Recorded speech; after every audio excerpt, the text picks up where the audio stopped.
There are two ways of looking at Volkswagen's Golf Plus.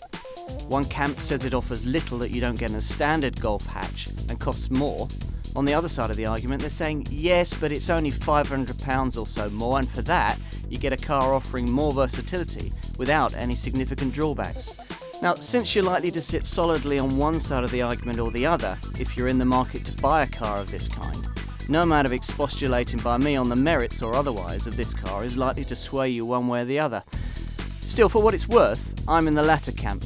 Going for a Golf Plus over a standard Golf seems to get you an awful lot more, but not much more money as far as I can see.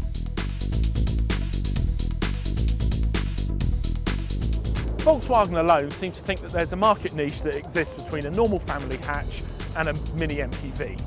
Now, this might sound like niche marketing gone mad, but if you consider that in the smaller class of cars like the Renault Modus and the Vauxhall Meriva basically inflate a Super Mini, Volkswagen think that there's capital in inflating a normal Volkswagen Golf into this, the Volkswagen Golf Plus. The extra 95mm of height over a standard Golf hatchback might lead you to believe that this Golf Plus would be a little bit of a roly-poly through the corners. But Volkswagen have worked hard to cut the body roll. They've beefed up the springs all around, and they've also uprated the rear anti-roll bar. So to drive, this Golf Plus feels very much like the hatch. It's got that same alert feel, doesn't roll through corners, it retains its composure when you're on your brakes and accelerating very, very nicely. There's no shortage of choice when it comes to engines for this Golf Plus. None of them are outrageously sporty, as you'd expect from a family vehicle like this. But the petrol engines start at an 80 horsepower car, then go up to 122 and then 140. They're all 1.4 litre units.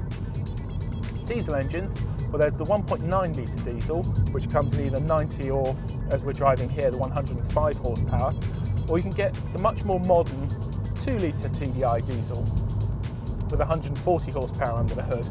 This is worth going for if you want an engine that's a good deal more refined and quiet. But all the diesel engines feel very, very strong in the mid-range, as you'd expect. This vehicle we're driving here is a Golf Plus that's finished with the Dune body styling.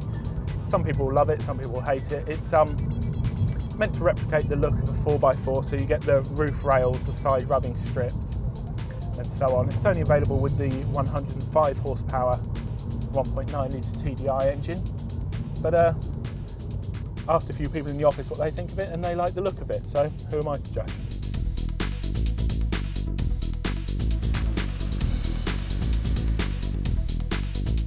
So what does the Golf Plus offer you over and above the normal Golf? Well, for a start, there's 20mm of added headroom, which, considering that we're the second tallest nation in the world after the Dutch, might well be useful in this market.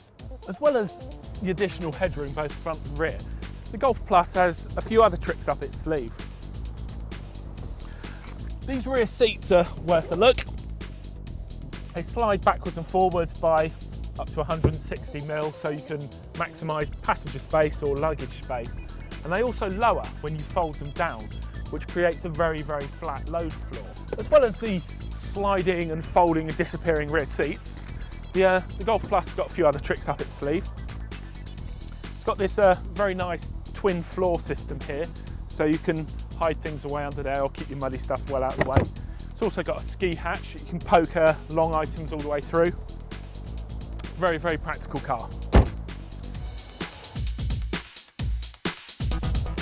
Volkswagen have had to be quite careful about how they price the Golf Plus, so it's got to exist in that tiny little Goldilocks zone halfway between the Golf hatch and the Touran Mini MPV. Prices for this car start at around £13,000. Opt for one of these Dune versions of the Golf Plus and you can hoodwink your next door neighbour into thinking you've bought a 4x4. This one features this air dam at the front, same at the back. It's got the wheel arch extensions, side rubbing strips and these roof bars on the top. I'm not really at one with the whole pretend 4x4 thing, but you've got to say it's a very, very tidy styling job.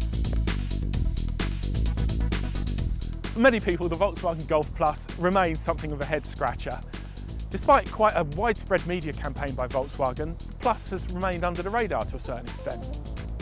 My take on it is that life is all about compromises.